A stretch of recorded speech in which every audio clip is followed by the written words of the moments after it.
കഴിഞ്ഞ ഇന്നലെയോ വിടരാതിരിക്കുന്ന നാളെയോ അല്ല ജീവിതം. വിടർന്നു നിൽക്കുന്ന ഇന്നാണ് ജീവിതം, ഇന്ന്. അതുകൊണ്ട് welcome back to another episode of Adipoli ലോകം.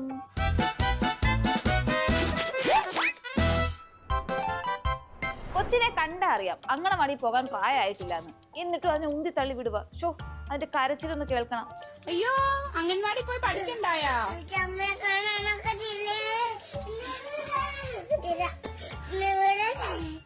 ഞാൻ അവിടെ ഉണ്ടായിരുന്നെങ്കിൽ ഈ നീച പ്രവൃത്തിക്ക് ഞാൻ കൂട്ടു നിൽക്കത്തില്ലായിരുന്നു. അങ്കണവാടി പോയില്ലെങ്കിൽ പോയില്ല നോക്കും, അത്രേ ഉള്ളൂ. അംഗൻവാടി പോയി പഠിച്ച്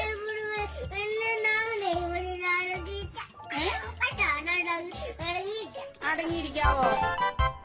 എല്ലാവരും ഒന്ന് അറിയാനായിട്ട് ബോഗൻവില്ലയുടെ പേരൊന്ന് മാറ്റിയിട്ടുണ്ട്. കുറച്ചു കഴിഞ്ഞാൽ ഗസറ്റിൽ കൊടുത്ത് പേര് മാറ്റുന്ന കേൾക്കുന്നേ. എന്തോ ഗോവൻപിള്ള പോവോ? ഏതടി മോനെ ഗോവൻപിള്ള?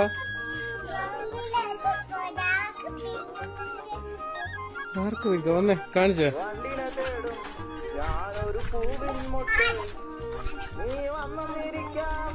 ഇതാണോ ഗോവൻപിള്ള? ഹായ് ഗോവൻപിള്ള.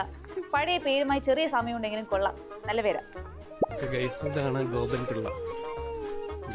ഗോവൻപിള്ള കരിഞ്ഞതാണോ വേണ്ടേ? ഇതൊന്ന് പിടിക്കാവോ? ഈ ഗോവൻപിള്ള പിടിക്കാവോ? സ്ട്രീറ്റ് ഫോട്ടോഗ്രാഫറുടെ മുന്നിലേക്ക് കണ്ണെഴുതി പൊട്ടുന്നിട്ട് ഒരു സുന്ദരി. സ്ട്രീറ്റ് ഫോട്ടോഗ്രാഫർ വെറുതെ വിടുമോ? ഹായ്, ഞാൻ സ്ട്രീറ്റ് ഫോട്ടോഗ്രാഫറാണ്. ഞാൻ ഫോട്ടോസ് ഒക്കെ എടുക്കും. 2 ഫോട്ടോസ് എടുത്തോട്ടെ? സാറിന് സമ്മതമാണോ? മതി. ആർക്ക് ഈ ഫോട്ടോഗ്രാഫിയിൽ വലിയ താല്പര്യമില്ലാന്ന് തോന്നുന്നു.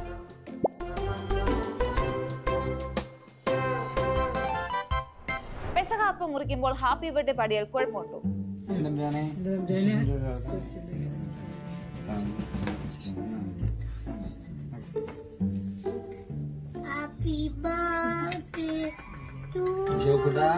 ഹാപ്പി ബർത്ത്ഡേ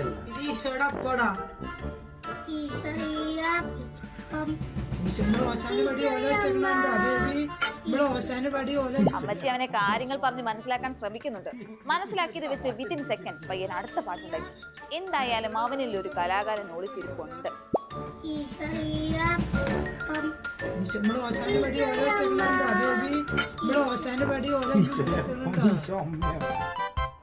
പ്രിയമുള്ള ശരീര സൗന്ദര്യ ആരാധകരെ, ഇത് ആരംഭിക്കുന്നു മ്യൂസിക് വിത്ത് ബോഡി മസിൽസ്. ഭാരതം എന്നാൽ പാരിൻ നടുവിൽ കേവലം ഒരു പിടി മണ്ണല്ല, ജനകോടികൾ നമ്മെ കാഫായി മാറ്റിയ ജന്മഗൃഹമല്ലോ. എങ്ങനെയുണ്ട്? വെറൈറ്റി അല്ലേ? അയ്യോ, ആരാ അവിടെ കരയുന്നേ?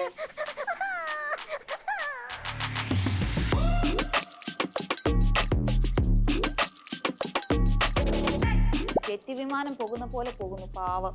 ഇതാണോ പറക്കുന്തവള? അപ്പോൾ ഗായ്സ്, ഇന്നത്തെ എപ്പിസോഡ് ഇവിടെ വൈൻഡ് അപ്പ് ചെയ്യാൻ സമയമായിരിക്കുകയാണ്. അപ്പോൾ എല്ലാവർക്കും നല്ലൊരു ശുഭദിനം.